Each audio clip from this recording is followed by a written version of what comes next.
It's like 10 people living there, and aside from village and our buildings, there's nothing on this island. There's no schools, roads, cars, shops, or nothing on this island. This is a small island. It's only 4 times 2 kilometers, and only 10 people living here. They do have PlayStations and refrigerators, I promise. They don't play Viking. They just happen to live here. They have boats so they can travel where they like. They have their cars on that island, and the closest grocery food store is also on that island. Yeah. The stone building over there is the Chapel of Ansgar. It's built in the year 1930, so it's not ancient, but it is built in the memory of Ansgar, who I shall get back. On the other side of the field, in the forest, are more graves. Total on the island, 3,000 Viking Age graves, separated on 7 different burial fields. That is the largest of the 7 burial fields, consisting of about 1,500 Viking Age graves. It is huge. We can add a couple of hundred more graves, having going out into part of the field, but been taken away by centuries of agriculture from the village. Long before we had laws, of course.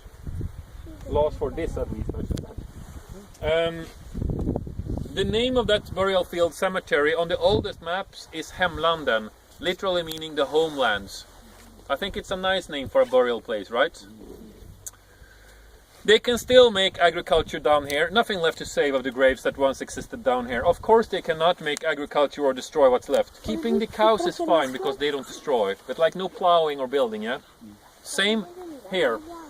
On this part of the field, all the way down to the water and up to the trees, no building or plowing. Because down here, ladies and gentlemen, this is the site of the very first town of Sweden, Birka.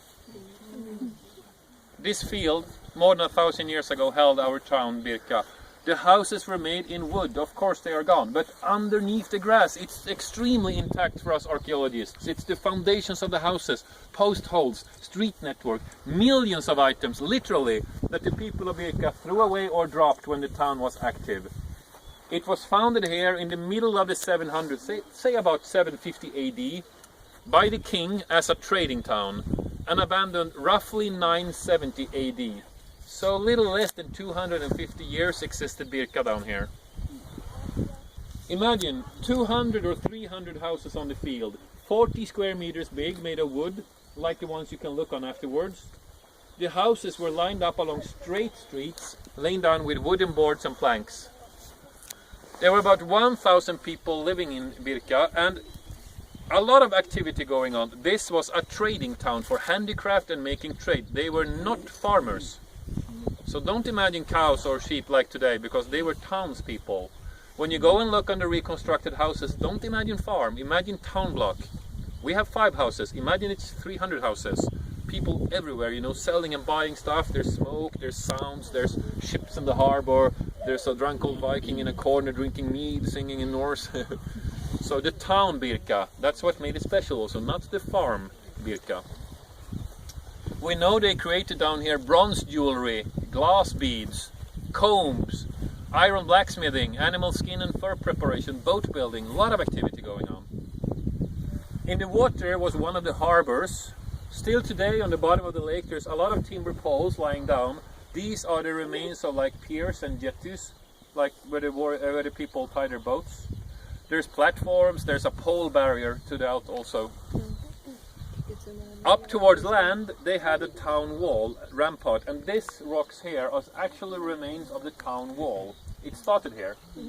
It went out into the field like this, but down here it is taken away by agriculture like many graves, but half of the town wall is intact. It's the ridge up to the line of trees over there. If you would go there you would see it's not natural, it is clearly human built rampart wall. So it started here, went out into the field, where the white trees are, the wall is still existing, so it connected over there, and thus encircling the town in a semicircle like this.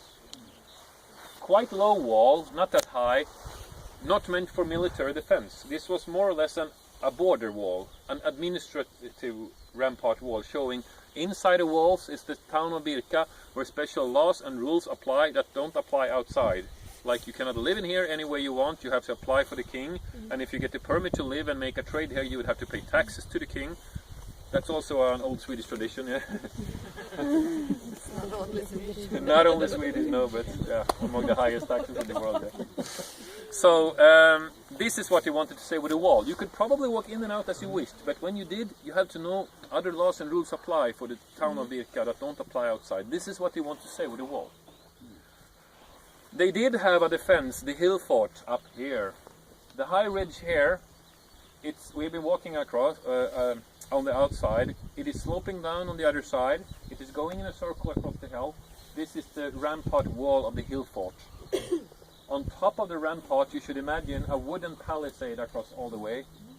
There are 3 openings in the wall. Here's one of them. There you should imagine wooden gates and a wooden tower. Inside the walls, no buildings. They didn't live there. They lived down there. They would only go up there in times of need to bring their valuables, close the gates, and let the king's warriors do the defense. We have like 1,000 of these hill forts in Sweden. Very few we find remains of buildings inside. So we can say the hill fort is the walled rampart. The walled rampart is the hill fort. It's just a place for defense. Probably they did some like ceremonies to the Norse gods in those hill forts also, although we are less sure how that would look.